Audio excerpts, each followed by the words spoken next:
ಫೋನ್ಪೇನಲ್ಲಿ recharge ಮಾಡುವಾಗ data plan ಬಿಟ್ಟು ಬರೀ ಟ್ರೂ ಅನ್ಲಿಮಿಟೆಡ್ ಕಾಲ್ಸ್ ಮಾತ್ರ ಹೇಗೆ ರೀಚಾರ್ಜ್ ಮಾಡ್ಕೊಳೋದಂತ ಈ ವಿಡಿಯೋದಲ್ಲಿ ತಿಳಿಸ್ಕೊಡ್ತೀನಿ. ಅದಕ್ಕೆ ಮುಂಚೆ ಈ ವಿಡಿಯೋಗೆ ಒಂದು ಲೈಕ್ ಮಾಡಿ. ಯಾರಾದರೂ ಹೊಸದಾಗಿ ನೋಡ್ತಾ ಇದ್ರೆ ಆ್ಯಸ್ ಯೂಶುವಲ್ ಸಬ್ಸ್ಕ್ರೈಬ್ ಮಾಡೋದನ್ನು ಮರಿಬೇಡಿ. ನಿಮ್ಮ ಫೋನಲ್ಲಿ ಫೋನ್ಪೇ ಮೇಲೆ ಕ್ಲಿಕ್ ಮಾಡಿ. ನಂತರ ನಿಮ್ಮ ಒಂದು ಪಾಸ್ವರ್ಡನ್ನು ಕೇಳುತ್ತೆ. ಜಸ್ಟ್ ನಿಮ್ಮ ಪಾಸ್ವರ್ಡನ್ನು ಎಂಟರ್ ಮಾಡಿ. ಇಲ್ಲಿ ಕಾಣ್ತಾ ಇರ್ಬೋದು ನಿಮಗೆ ಕೆಳಗಡೆ ರೀಚಾರ್ಜ್ ಅಂತ ಇದೆ. ಜಸ್ಟ್ ರೀಚಾರ್ಜ್ ಮೇಲೆ ಕ್ಲಿಕ್ ಮಾಡಿ. ರೀಚಾರ್ಜ್ ಮೇಲೆ ಕ್ಲಿಕ್ ಮಾಡಿದ ತಕ್ಷಣ ನೀವು ಮುಂಚೆ ರೀಚಾರ್ಜ್ ಮಾಡಿರುವ ಫೋನ್ ನಂಬರ್ಸ್ ಎಲ್ಲ ಇಲ್ಲಿ ಡಿಸ್ಪ್ಲೇ ಆಗಿದೆ. ಜಸ್ಟ್ ನೀವು ಯಾವ ಒಂದು ಫೋನ್ ನಂಬರ್ಗೆ ರೀಚಾರ್ಜ್ ಮಾಡಬೇಕು ಅಂತ ಅಂದ್ಕೊಂಡಿರೋ ಆ ಒಂದು ನಂಬರನ್ನು ಇಲ್ಲಿ ಟೈಪ್ ಮಾಡಿ. ಜಸ್ಟ್ ಆ ಒಂದು ನಂಬರನ್ನು ಸೆಲೆಕ್ಟ್ ಮಾಡ್ಕೊಳ್ಳಿ. ನಿಮಗೆ ಕಾಣ್ತಾ ಇರೋದು ಎಲ್ಲ ಪ್ಯಾಕು ಇಲ್ಲಿ ಡಿಸ್ಪ್ಲೇ ಆಗ್ತಾ ಇದೆ.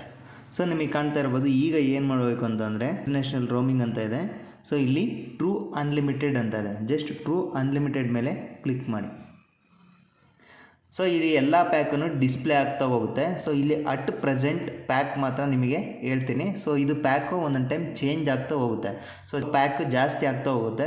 ಆಗ ನೀವು ಇಲ್ಲಿ ಸರ್ಚ್ ಮಾಡಿದರೂ ಕೂಡ ಸಿಗೋದಿಲ್ಲ. ಹಾಗಿದ್ರೆ ನೀವು ಇದೇ ರೀತಿ ಕೆಳಗಡೆ ಸ್ಕ್ರೋಲ್ ಮಾಡಿಕೊಂಡು ಸರ್ಚ್ ಮಾಡಬೇಕಾಗುತ್ತೆ. ಸರಿನಾ? ಅಟ್ ಪ್ರೆಸೆಂಟ್ ಪ್ಯಾಕು ಈ ಥರ ಇದೆ. ಜಸ್ಟ್ ನಾನು ಇಲ್ಲಿ ಅಮೌಂಟನ್ನು ಟೈಪ್ ಮಾಡ್ತೀನಿ. ಅದಕ್ಕೆ ಡಿಸ್ಪ್ಲೇ ಆಗುತ್ತೆ ನೋಡಿ. 219 ಫಸ್ಟ್. 219 ಟೈಪ್ ಮಾಡಿ. ನಿಮಗೆ ಕಾಣ್ತಾ ಇರ್ಬೋದು data pack 3 GB per pack ಅಂತ ಇದೆ. ಅಂದರೆ ಅನ್ಲಿಮಿಟೆಡ್ ಕಾಲ್ಸ್ ಮಾತ್ರ ಇಲ್ಲಿ ಲೊಕೇಟ್ ಆಗುತ್ತೆ. 3 GB ಪರ್ ಪ್ಯಾಕ್ ಬರುತ್ತೆ. ಅಂದರೆ ಅನ್ಲಿಮಿಟೆಡ್ ಕಾಲ್ ಜೊತೆ ಇದು ಫ್ರೀ ಡಾಟಾ. ಓಕೆನಾ? ನೀವು ಯೂಸ್ ಮಾಡ್ಕೊಂಡ್ರೆ ಯೂಸ್ ಮಾಡ್ಕೋಬೋದು, ಬಿಟ್ಟರೆ ಬಿಡ್ಬೋದು ಆ ಥರ. 3 GB ಫ್ರೀಯಾಗಿ ಕೊಡ್ತಾರೆ. ಇದು ಓನ್ಲಿ ಅನ್ಲಿಮಿಟೆಡ್ ಕಾಲ್ 28 ಡೇಸ್ಗೆ. ಓಕೆನಾ? ನೆಕ್ಸ್ಟ್ ಪ್ಲ್ಯಾನ್ ಬಂದುಬಿಟ್ಟು 489 ಟೈಪ್ ಮಾಡಿ. ನಿಮಗೆ ಕಾಣ್ತಾ ಇರ್ಬೋದು 77 ಡೇಸ್ ಅನ್ಲಿಮಿಟೆಡ್ ಕಾಲ್ಸ್ ಬರುತ್ತೆ 489ಗೆ. 6 GB ಪರ್ ಪ್ಯಾಕು ಫ್ರೀಯಾಗಿ ಕೊಡ್ತಾನೆ. ನೆಕ್ಸ್ಟ್ ಪ್ಲ್ಯಾನ್ ಬಂದುಬಿಟ್ಟು ನಿಮಗೆ ಕಾಣ್ತಾ ಇರ್ಬೋದು 77 ಡೇಸ್ ಆಯಿತು. ಈಗ 548 ಟೈಪ್ ಮಾಡಿ. ನಿಮಗೆ ಕಾಣ್ತಾ ಇರೋದು 84 ಡೇಸ್ ಅನ್ಲಿಮಿಟೆಡ್ ಕಾಲ್ಸ್ ಇರುತ್ತೆ. 7 GB ಪರ್ ಪ್ಯಾಕ್ ಬರುತ್ತೆ. ಅಂದರೆ 7 GB ಇಂಟರ್ನೆಟ್ ಪ್ಯಾಕು ಫ್ರೀಯಾಗಿ ಬರುತ್ತೆ. ನೀವು ಯೂಸ್ ಮಾಡ್ಕೊಂಡ್ರೆ ಯೂಸ್ ಮಾಡ್ಕೋಬೋದು, ಬಿಟ್ಟರೆ ಬಿಡ್ಬೋದು. 84 ಡೇಸ್ ಅನ್ಲಿಮಿಟೆಡ್ ಕಾಲ್ ಅಂತೂ ನೀವು ರೀಚಾರ್ಜ್ ಮಾಡ್ಕೋಬೇಕಾಗುತ್ತೆ 548ಗೆ. ನೆಕ್ಸ್ಟು ಇಯರ್ದು ನೋಡೋದಾದರೆ ಪ್ಲ್ಯಾನು ನಿಮಗೆ ತುಂಬ ಜಾಸ್ತಿ ಏನಿಲ್ಲ.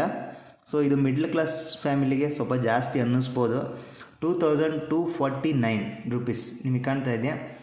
365 ಡೇಸ್ ಅಂದರೆ 1 ಇಯರ್ಗೆ 30 GB ಪರ್ ಪ್ಯಾಕ್. ಅಂದರೆ 30 GB ಅಷ್ಟು ಡಾಟಾ ಕೊಡ್ತಾನೆ. ಅದನ್ನು ನೀವು ಯೂಸ್ ಮಾಡ್ಕೊಂಡ್ರೆ ಯೂಸ್ ಮಾಡ್ಕೋಬೋದು, ಬಿಟ್ಟರೆ ಬಿಡ್ಬೋದು. ಅಕಸ್ಮಾತ್ ನೀವು ಯೂಸ್ ಮಾಡ್ಕೊಂಡಿಲ್ಲ ಅಂದರೆ ಅದು ವೇಸ್ಟ್ ಆಗುತ್ತೆ. ನಿಮಗೆ 2249 ರೀಚಾರ್ಜ್ ಮಾಡಿಕೊಂಡ್ರೆ 1 ವರ್ಷದವರೆಗೂ ಅನ್ಲಿಮಿಟೆಡ್ ಕಾಲ್ಸ್ ನೀವು ಮಾಡ್ಕೋಬೋದು. ಅಕಸ್ಮಾತ್ ಕೀಪ್ಯಾಡ್ ಏನಾದ್ರು ಯೂಸ್ ಮಾಡ್ತಾಯಿದ್ರೆ 30 GB ಈಸಿಯಾಗಿ ವೇಸ್ಟ್ ಆಗೋಗುತ್ತೆ. ಆ ಸಿಮ್ಮನ್ನು ನೀವು ಬೇರೆ ಮೊಬೈಲ್ಗೆ ಹಾಕ್ಕೊಂಡು ಆ್ಯಂಡ್ರಾಯ್ಡ್ ಮೊಬೈಲ್ ಹಾಕ್ಕೊಂಡು ಯೂಸ್ ಮಾಡ್ಕೋಬೋದು ಈ 30 GB ಪ್ಯಾಕನ್ನು. ಅದೇ ರೀತಿಯಾಗಿ ಎಲ್ಲ ಪ್ಯಾಕಲ್ಲೂ ಎಲ್ಲಿ ಎಷ್ಟೆಷ್ಟು ಡಿಸ್ಪ್ಲೇ ಆಗುತ್ತೆ ಆ ಜಿ ಬಿನ ನೀವೊಂದು ಬೇರೆ ಒಂದು ಮೊಬೈಲ್ಗೆ ನಿಮ್ಮೊಂದು ಸಿಮ್ಮನ್ನು ಹಾಕ್ಕೊಂಡು ಯೂಸ್ ಮಾಡ್ಕೋಬೋದು. ಈ ವಿಡಿಯೋ ನಿಮಗೆ ಹೆಲ್ಪ್ಫುಲ್ ಆಗಿದೆ ಅಂತ ಅಂದ್ಕೊತೀನಿ. ಹೆಲ್ಪ್ಫುಲ್ ಆಗಿದ್ರೆ ಒಂದು ಲೈಕ್ ಮಾಡಿ. ಆ್ಯಸ್ ಯೂಶುವಲ್ ಯಾರಾದರೂ ಹೊಸದಾಗಿ ನೋಡ್ತಾ ಇದ್ದರೆ ಸಬ್ಸ್ಕ್ರೈಬ್ ಮಾಡೋದನ್ನು ಮರಿಬೇಡಿ.